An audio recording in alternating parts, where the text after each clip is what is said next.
The detention yard was silent except for the crack of the plasma whip against flesh.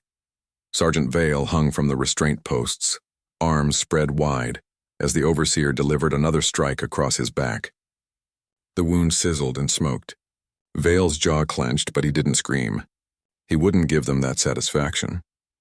Around the perimeter, the Krell cubs watched with wide, luminous eyes. They were young, barely old enough to understand what they were witnessing. Their scaled bodies pressed close together, instinct telling them to huddle when predators were near, and right now the overseer was the predator. The whip came down again. This time Vale's knees buckled, but the restraints held him upright. Blood, red, alien blood to these creatures, dripped onto the dusty ground. "Let this be a lesson," the overseer announced, his voice a guttural rasp through his translator. "Humans are not your protectors. They are slaves, property. They exist to serve the Dominion, nothing more." The cubs didn't move. They had been gathered here on purpose, forced to watch as the overseer made an example of the only human who had shown them kindness in this forsaken labor camp. Vale had given them extra rations.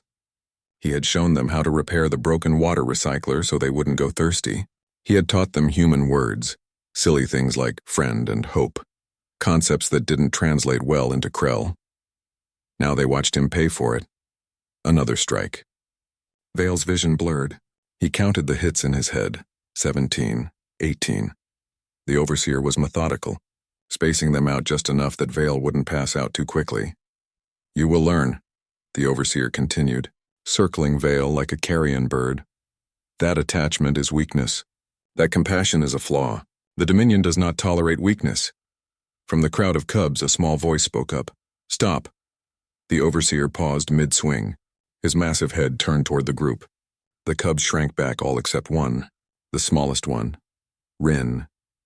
She was barely half the size of her siblings, her scales still soft and pale with youth.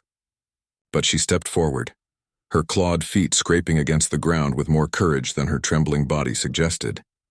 "What did you say, runt?" the overseer growled. Rin's throat bobbed as she swallowed her fear. "I said stop. He didn't do anything wrong." The overseer's lipless mouth curled into something that might have been a smile. He defied orders. He fraternized with livestock. He forgot his place. He turned back to Vale, raising the whip. "Just as you are forgetting yours." "Count your family," Rin said suddenly, her voice stronger now. "They'll all go next." The overseer froze. The yard went deathly quiet. "What did you just say to me?" Rin's small hands balled into fists. "That's what you told us when you took our parents away. You made us watch while you loaded them onto the transport. You said if we cried, if we disobeyed, we should count our family because they'd all go next." Her voice cracked. "Well, now I'm telling you. Touch him again and you'll see what happens when you make someone count their family." The overseer laughed, a harsh grating sound. "You threaten me? You're a child, a runt. You have no power here." "No," Rin agreed. "But he does." She pointed at Vale. The human's head had lifted, and despite the blood coating his back, despite the exhaustion in his eyes, he was smiling. "The hell are you grinning at, slave?" the overseer demanded. Vale's voice was hoarse but steady. "You really don't know anything about humans, do you?" "I know you're weak. I know you break." "No," Vale said. "You know we bend. There's a difference." He pulled against the restraints and the metal groaned. "You think you're teaching these kids a lesson? You're teaching them, all right. You're teaching them that humans don't stay down." The overseer raised the whip again. Big words from a dying man. "I'm not dying." Vale's smile widened. "And neither are they." Before the overseer could strike, the camp's alarm began to wail. Emergency lights flooded the yard in crimson. The overseer's communicator crackled to life with panicked voices shouting in Dominion Standard. "Perimeter breach. Multiple contacts. They're inside the compound." "Who?" the overseer roared. The answer came not through the communicator but through the smoke and fire that suddenly erupted from the main gate. Figures moved through the chaos. Human figures, armored and armed, advancing with the precision of trained soldiers. Vale laughed, the sound wet and painful. "You wanted to teach the kids about humans? Let me give you a proper lesson. Humans don't abandon their own. Ever."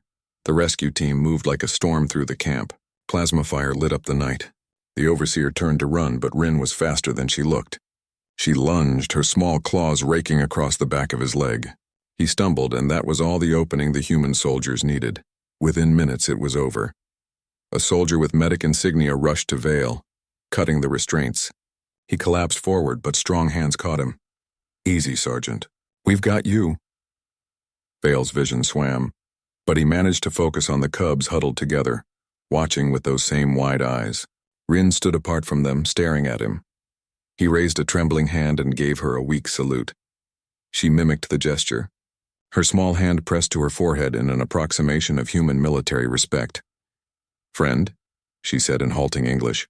"Hope," Vale smiled. "Yeah, kid, friend, hope, always." As the medics carried him toward the extraction ship, Vale looked back one last time. The cubs were being gathered by the rescue team, treated gently, offered water and warmth. Rin stood among them, but her eyes never left the human who had taught her what those strange words meant. In the end, the overseer had been right about one thing.